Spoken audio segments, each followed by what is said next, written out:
Butter chicken செய்ய போகிறேன். கோழி எப்போதும் பொரிக்கிற மாதிரி அரை வேக்கடாக பொரித்து வச்சுருக்கேன். பட்டி அடுப்பில் வச்சுட்டேன். எண்ணெய் ஊற்றிருக்கேன். பட்டர் ஒன்று இந்த எண்ணெயிலே போடுறேன். பட்டை ஏலக்காய் போடுறேன்.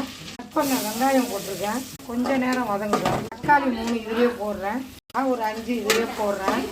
தேவைக்கு ஏற்ற உப்பு இதுலேயே போடுறேன். ஒரு கலவை இதுலேயே போட்டு கிண்டுவோம். சப்பாத்திக்கு மாவு பிசைஞ்சு வச்சுருக்கோம். முந்திரியை இதுலேயே போட்டு வதக்கலாம். வதக்கின வெங்காயத்தை மிக்சியில் அரைக்க போகிறேன். மிக்சி ஜாரில் கொட்டி அந்த வெங்காயத்தெல்லாம் அரைச்சிடலாம். இந்த அளவுக்கு அரைச்சிடணும். மறுபடியும் சட்டி அடுப்பில் வச்சுட்டேன். எண்ணெய் விட்டேன். பெருஞ்சீரகம் கொஞ்சம் போடலாம். கருவேப்பிலை 1 போட்டுடலாம்.